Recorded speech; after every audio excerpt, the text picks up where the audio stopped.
momentous occasion. Alam niyo po, espesyal itong gabi na ito talaga dahil nandito po si Sir Quirino. How are you, Sir Quirino? I'm very fine and I'm excited to do this presentation.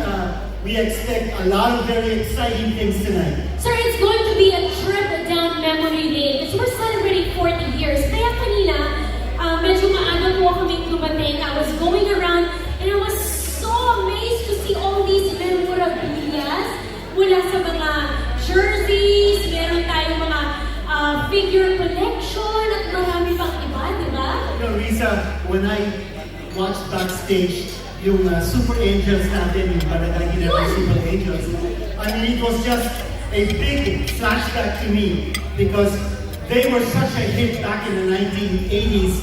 And you remember, I don't know if you remember, if you're still around, they used to even come out on TV shows like That's Entertainment. Tatandaan nyo yung That's Entertainment? Pili yung Monday group, Tuesday group, yes. And not only did they dance, they also sang. But more than anything, they promoted the Barangay Ginebra San Miguel team and the brand to make it what it is today. Such a big hit with millions of fans all over the country. Sir, that opening number sets the tone for tonight's celebration. As we celebrate 40 years of Barangay Ginebra San Miguel and the PBA, we are going to relive moments in history. I think it's a great occasion because, as you said, Risa, when we relive 40 years of history of Barangay Ginebra San Miguel and the PBA, it's not just to honor the players, not just to honor the coaches, but also the fans. The fans who have lived the Barangay Ginebra Never Say Die spirit from day one. And you remember, Barangay Ginebra San Miguel has been around since 1979. That was the first year when they entered the PBA. And they won, wala nyo, how many championships has Barangay Ginebra San Miguel won in the PBA? Come on, would you know? How many championships? It's gotta be more than 10. Take away, one guess. 12? Anyone for 11? 11, all right. Tama yan. Okay, as the Dean mentioned, the fans are here. Nasa po yung mga fans? Magiging naman! Nandiyan sila. Of course, members from, of course, Barangay Ginebra San Miguel office. Nandito sila kasama natin. I see members from the press. Hello, welcome everybody. At kung handa na po kayo, ready ka na ba the Dean to go the trip, that journey 40 years ago? Are you ready? I am certainly ready. Are you guys ready? Let us take that wonderful trip all together, ladies and gentlemen. And to take us to that, help me and welcome you on stage, Ginebra San Miguel's marketing manager. A big hand please for Mr. Ronald C. Molina.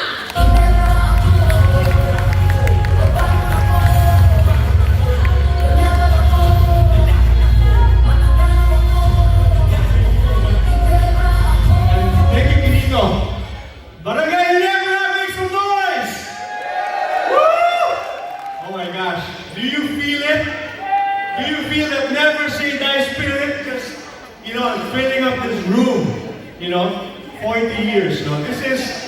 This is the third year that we are doing the jersey collection launch. Pero ito pong taon na ito, napaka-espesyal. No?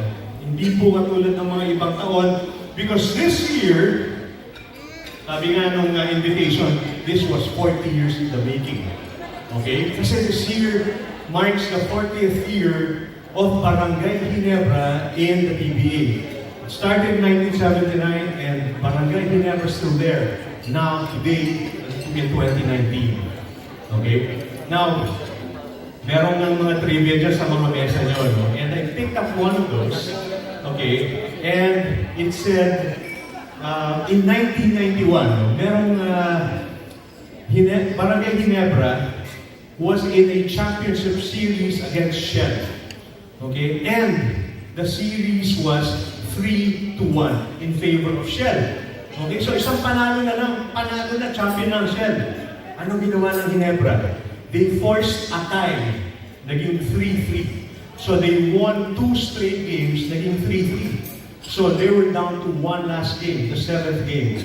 And in the dying seconds of that last game, Rudy Distrito, sino nakakaalala kay Rudy Distrito? The destroyer, right? Okay? He destroyed it. Fade away siya, off balance, pasok. And Barangay Ginebra won that year in 1991. At marami pa pong kwentong katulad nito. Okay? Which is why I think Barangay Ginebra is one of the most popular, if not the most popular team, because Barangay Ginebra just really lives the spirit that a lot of us Filipinos identify with. Yun nga ang sinasabi, never say die. Huwag kang mag-give up. Do the comeback. Do the impossible. Okay? Kaya isang beses nasa Makati City Hall ako. And I saw this guy. I was in uniform. Okay? I was in my Ginebra ako shirt. Naglalakad ako. Tapos biglang may mama na nakaupo lang. Hindi ko kilala. No? Sabi, "Sir, sana manalo ang Barangay Ginebra ngayong gabi." Okay? And I was telling my colleagues about the story. And sabi ko, "Huwag ka mag-alala. Mananalo tayo ngayong gabi." We won. We won a game that night. Okay? And you could tell that this man wasn't just saying, "Sana manalo Ginebra," but it meant a lot to him. Maybe he had a side bet. Maybe kumusta siya sa Ginebra. Maybe he took out his last 100 peso bill and tumaya siya for that win. Whatever that is, okay, it really meant a lot to that man. No? And he's one of millions in this country and maybe even in other parts of the world. Filipinos like us, no, na talaga nakaka-identify. So, tonight, marami po tayong memories, marami po tayong sa-celebrate na nostalgia, okay? Celebrate natin ang legacy ng Barangay Ginebra, celebrate natin ang tapang ng Barangay Ginebra, ang husay ng Barangay Ginebra. But most of all, we are celebrating the never say die spirit, okay, of players and fans alike. Okay, we will be taken to experiences and memories that are unforgettable. Magre-reminisce po tayo ngayong gabi. Okay? Sinong gustong makipag-selfie kay Scotty Thompson? Okay. Sinong gustong maki-high five kay Brownlee? At sino ang gustong magpapirma kay BJ? Right? So, we're all fans of one or more or all of these players. No? And so tonight, ladies and gentlemen, friends from media, friends from social media, our dear partners, Pure Gold, and our dealers, our friends from sales, we welcome po kayo ngayong gabi to the Never Say Die Jersey Collection Promo Launch. Isang ganapang gabi po sa inyong lahat. Thank you. Maraming salamat po, Mr. Ronald Molina. Thank you so much. Thank you. Thank you very much, Mr. At dahil Molina. nabanggit na rin Mr. Ronald, Sir Kinito, bati tayo sa mga ilang kasama po natin ngayon dito. Also joining us is Ginebra San Miguel National Sales Manager, Mr. Alan P. Mercado is with us. Sir Alan, hello. May mga bisita rin tayo, Sir Kinito, from Pure Gold. Nasaan po sila? Oh, hello. Good evening po sa inyo. And of course, we also have our hardworking Ginebra San Miguel Key Accounts team. Hello. Welcome po sa inyong lahat. Now we're going to take a look back at 40 years, all the way back since 1979, noon nag-umpisa yung ating Barangay Ginebra. A lot of people think that they can't make it without even trying. That's what life is all about. And sometimes you'll have struggles, but you got to go. You got to give it your best try. The moment you give up, you'll never go anywhere. Never say no.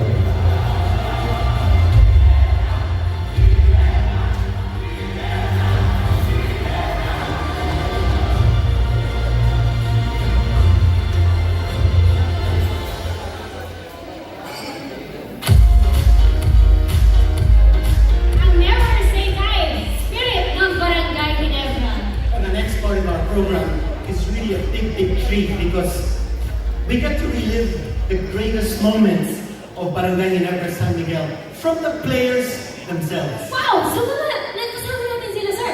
Yep. Guys, sino po bang gusto yung makakwentuhan ngayong gabi? Sino request ng fans? Sino gusto makakwentuhan? Iba-iba? Okay, so, eto na, hindi na natin patatagalin pa. Mga kabarangay, handa na po ba kayo? Alam nyo, alam kong mas malakas pa yung kaya nyong maging hiyawan dyan. Pag sa laro, hindi na nga po kami magkadinigan eh. Dahil sa lakas ng cheer ng fans. So let's try to do it like as if we're in the ball game. Yes, sir? Okay. Yes, sir? Let's listen to what they have to say. Right, Barangay Ginebra, mga kabarangay, are you guys ready? Sino kaya ang ating unang player na makakakwentuhan? Let's find out. Let's watch this.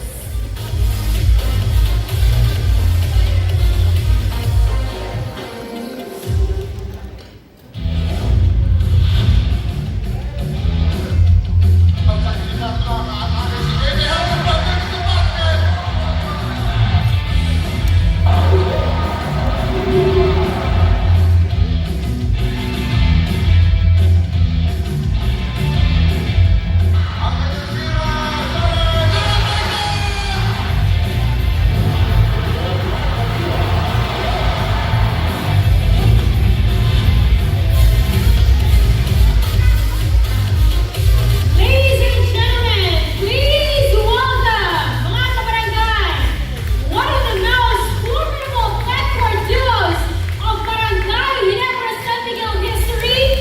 Eto na po, let's welcome Mark the Spark Kagiwa and JJ the Fast Calderon! May suot ng jersey number 47. Sabi ko sa inyo, fan ako eh. Ang dami ko nito. Mamaya ipapakita ko. Ipagyayabang ko pa yung iba. But let's welcome peacefully palagpakan po natin. How are you, Mark? How are you, JJ? I'm good. How's everyone doing? It's good to see you guys again together. I know! Yung baka naiyak mo, baka manyak naman ako. Sir, di ba nakakataon makita sila ulit na magkasama? It's amazing. It's amazing. When you see these two guys together, there's electricity in the air. It's just always, always fun to be around this guy. And yeah, like what you said, it's always that bond we always have is pretty Special. Mark and JJ, since the start of the program, we've been reminiscing yung mga special moments na pinagsaluhan natin ng mga kabarangay. Kayo, ano yung mga stand-out moments niyo in your long career in the PBA? Mahirap, pero give us like... Being a guy, so many memories, we've been through so much stuff. I guess one of my favorite moments would be the first time me and him were roommates at the time game. That's what I was gonna say. See that? Roommates, do you remember where? Do you remember where? My first time, siguro that was in Pangasinan. Pangasinan. So And, wala. it was an out-of-town game, and it was my first time in an out-of-town game. And, I became roommates with him. And, ever since that, we were inseparable after that. And, It's more than being teammates. It's like brothers. It's family. yeah, sure. Sino mas matagal maligo? Hindi naliligo to eh. Sabay kami maligo. Oh, may pagpadya. May pagpadya. Somebody likes sleeping with the lights on or lights off? They're gonna Oh my! what? This guy likes sleeping with the TV on. Oh. Yeah, gusto niya yung maingay. Kaya lang maingay kasi he snores. So, Oh. Ang dami na sikreto. Sir, ikaw ano paborito mong moment sa kanila? When they were first called Fast and Furious, I mean, I thought that was tremendous. Whoever gave me that nickname, he was a genius. It wasn't me. It wasn't me. But I gave you the spark. Gave me the spark. Yes. And it's funny that you call me the siguro in the States, the very first newspaper that came out from me about me was they called me the Spark. And then here in the PBA, you gave me that nickname. Pretty cool. Ako, ang isa sa mga standout moments ko, very recently lang, then the next thing you know, si Mark, he changed his jersey number. Naalala niyo ba yun? He changed his jersey number to number 13. And then when he went out and he started warming up, everybody felt yung, alam mo yun, yung bond nila na kahit hindi na member ng active roster, si JJ, nandun pa rin siya. That was a very special moment for me as a fan. Also, as I mentioned earlier, there are two of only 3 players from Barangay Ginebra San Miguel who were named MVP of the PBA. And that's pretty precious. That's a priceless honor. JJ Hildebrand and Marco Viva, PBA MVPs. Thank you very much. How about a big hand again for JJ Hildebrand and of course Mark Viva. They will be joining us shortly later. Thank you guys. Maraming salamat. Medyo bitin yung kwentuhan, but huwag kayong mag-alala dahil maya-maya makakasama pa natin sila ulit. Diba, sir? They'll be back. Okay, pero hindi pa dyan syempre natatapos ang ating surprise sa dito para sa mga kabarangay natin. Hulaan nyo, sinong susunod po natin makakasama? Any guess? Parang may narinig akong tumatama, pero paano malaman po natin kung sino ba yan? Watch this.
halos hindi ka na nakapag-practice sa Ginebra before your very first game as a PBA rookie. That was back in 2015. But in your first game, 16 minutes, 5 points, 6 assists, 3 rebounds, and 2 steals. Paano mo nagagawa yun? Unang-una, talagang kinakabahan talaga ako because it's not only my first game, it's my first Manila Classical game. So, Manila Classical kasi at that time. So, talagang added more pressure sa akin. So, yun, iniisip ko na lang na ito na yung chance na hinihintay ko. So, talagang binibigay ko yung best ko. Scotty, 2018 PBA Commissioner's Cup. Yun ang last championship ng Barangay Ginebra San Miguel. Ikaw ang naboto ng PBA Press Corps as the finals MVP. How big was that honor para sa'yo? First of all, doing this para sa akin. But I never thought of getting that award kasi my main goal is never to win that championship. So, wala talaga sa isip ko. Pinigay ko lang yung best ko. And then, sobrang thankful na ako sa mga teammates ko, coaches ko, and sa mga staff namin, mga PDs, mga ball boys namin. Sila talaga yung nagbibigay lang sa amin, especially sa mga fans. Para sa kanila talaga. Si Scotty lang yung player na kilala ko na kapag, kasi di ba sir, obvious naman, kapag nakashoot, magpapalakpakan, maghihiyawan. Pero si Scotty lang yung player sa PBA na kapag naka-rebound siya, naghihiyawan na yung mga tao. Ganun ka-tindi yung effect ni Scotty. And on a regular basis, he would post a double-double. Diba? A double figure on scoring. But once in 2016 PBA Governors Cup, he registered a triple-double performance. Yung mga ganun bang klaseng laro, naaalala niya yan? Oo naman. Siyempre, iniisip din namin gano'n after the game. So, kahit ako, nagtatanong ko rin sa sarili ko kung paano ko nagawa yun. Siguro, through practice na lang siguro yung ginagawa ko sa practice, yung ginagawa ko sa game. Like I said, talagang pinigay ko lang yung best ko para makatulong sa kanya. Brisa, Scotty, sasabihin ko sa inyo, in all my years, covering the PBA. Bihirang-bihira akong makakita ng isang player kagaya ni Scotty na nagulundag, na napakagrabe, and when he gets the rebound, napapawaw yung mga PBA fans. Usually, the PBA fans react kung nakagawa ng magandang shot, acrobatic shot yung isang player. Pero si Scotty, pag nandun siya sa ere at kinukuha niya yung rebound, whether offensive or defensive, talagang napapawa yung mga tao. My question to you, Scotty, is, ano ba ang sekreto mo? Meron ka ba kinakain? Sino bang inspirasyon mo sa buhay? At grabe yung living ability mo. Halos kasi taas naman tayo. Bakit gano'n? Siguro sabi nga nila, may sulit na yung sapatos ko. Siguro yung determinado ko lang siguro sa game ko lang, I think it's all about heart. Yung puso ko sa game ko lang, every time ko sa yung bola gusto ko yung huli. At the same time, I think never say the spirit so na-adapt ko sa na-adapt ko yung never say the spirit dahil sa mga teammates ng coaches. Grabe. Yan ang sekreto ng Never Say Die Spirit. Puso, yung heart ni Scotty Thompson. Congratulations, Scotty. Thank you so much, Scotty. Maraming salamat. Scotty Thompson will be back in a bit. Pero, syempre, pagkatapos ni Scotty, ang isa na namang aabangan natin ay kung anong jersey ba ang sasabihin ko pagkatapos. May hula ka pa, sir. Yes. Kayo, sino ba gusto nyo makakawin? There's going to be a new player on the stage in a very short while. And we'll find out who he is with this video.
Justin, let's go back to the year 2016.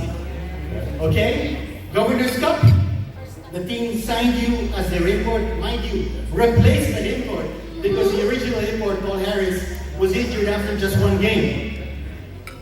You took the game-winning shot. That was a three-pointer. Game 6 of that series. How did that feel? And we have it here on video. You taking that shot, an unbelievable shot. That was game 6 of the finals to win the championship. Justin. It felt great. I knew the fans. It felt great for the fans. You know, they won the championship after 8 years. And all my teammates. You know, I just remember all their dedication and hard work throughout the season, and even before I was there. So it was a great feeling just knowing that everybody was proud. So. Well, Justin, you've won 3 championships for Ginebra San Miguel. And you clinched those 3 championships in 3 different venues. Now that's very, very rare for a player. You won it in the Smart Araneta Coliseum, the Philippine Arena, and the Mall of Asia Arena. I want to go back to the Philippine Arena because that series, Risa, against Morocco went to a game 7. Yes, record-breaking in the attendance that we had in that game. Remember, we had over 54,000 people in the arena gathered in that game. And when they won the team, I don't know if you naalala mo yun, a lot of the people went down and we were doing the interviews in the court and we were being flocked by all the fans. But it was cool though because, you know, it was a moment to remember. It was such a celebration. You know, the atmosphere was so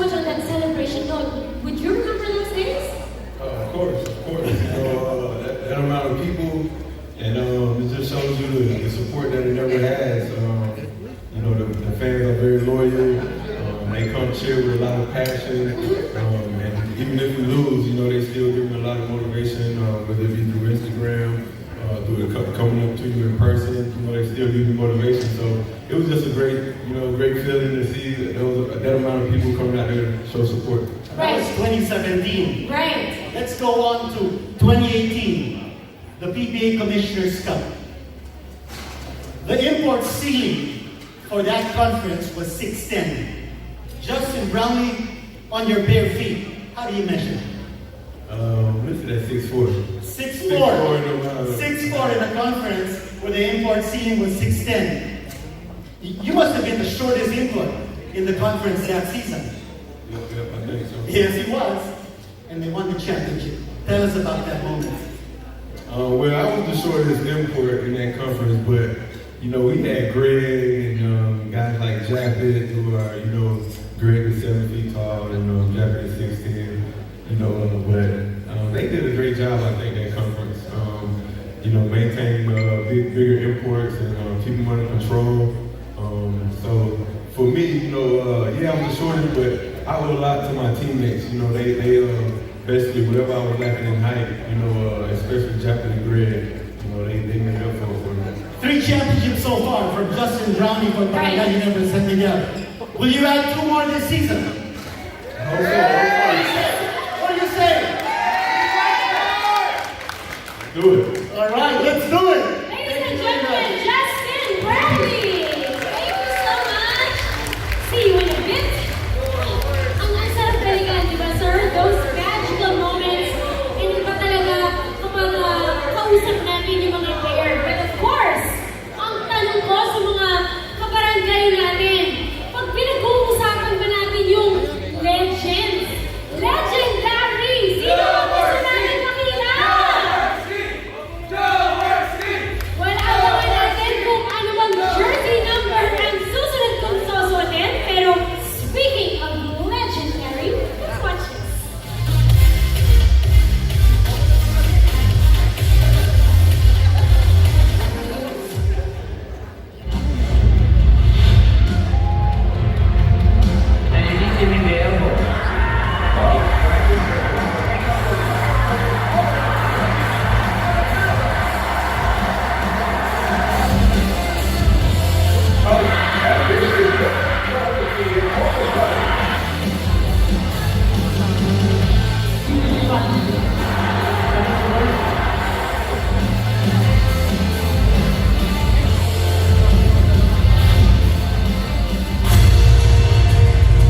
Ladies and gentlemen, mga kabarangay, magingay! Let us all welcome the PBA's first player coach, the father of Never Say Die, whose number 7 jersey was immortalized to the rafters forever, the one and only living legend himself, the Big J, Robert Jaworski!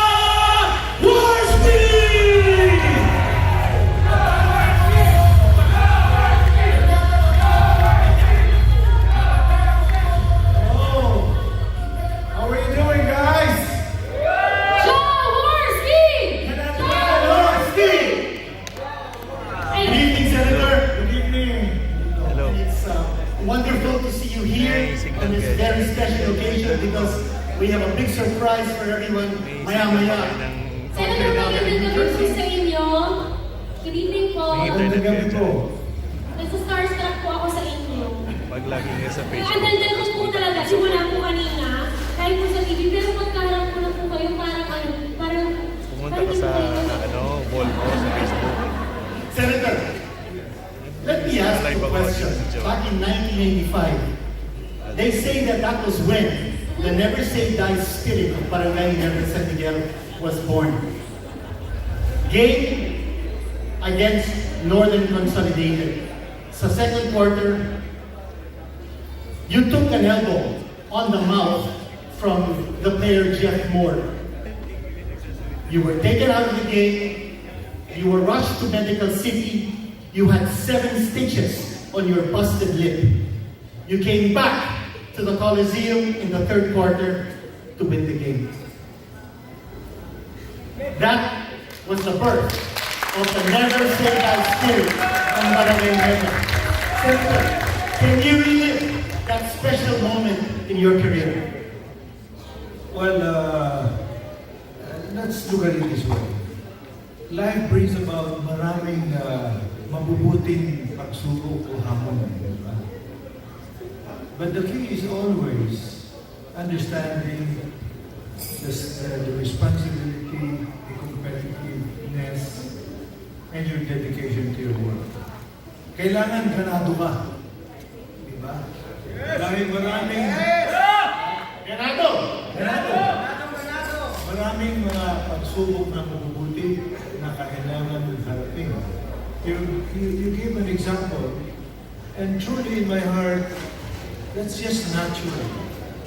Meaning, I left the place where I have my teammates doing everything to win. And yes, I did have a bad cut. But I was, all the while was thinking, how can I get back? And alam nyo, you have to try your best, but obviously towards the end, after trying your best, you got to also pray. So, I didn't think that baka tamaan ulit or what. Just went there and I wanted just naman we did play a very, very good game. But I was never thinking of making it as a sign of the never say die spirit. It's all wanting to do something that I started and hope to finish it well. Kanya natin minamahal si Senator Robert Jaworski. Hindi sa yun, sa ultra yung laro na yun, sa Yes. Phil Sports Arena. And I remember that day, Senator, ito po yung picture po ninyo nung araw po na yun. Ayan. Ano po, throwback. Senator, when we speak of basketball and the PBA itself, you have come to a full circle. You were a fan of the game, you were a player, and you became a coach also, and a playing coach for that matter. For the younger generation who are actually playing right now, and also for the fans that are with us tonight, ano po yung mga pwede nyo ibigay po sa amin na payo na mga natutunan po ninyo over the years? Well, hindi lamang sa mga fans ng basketball, but we can stick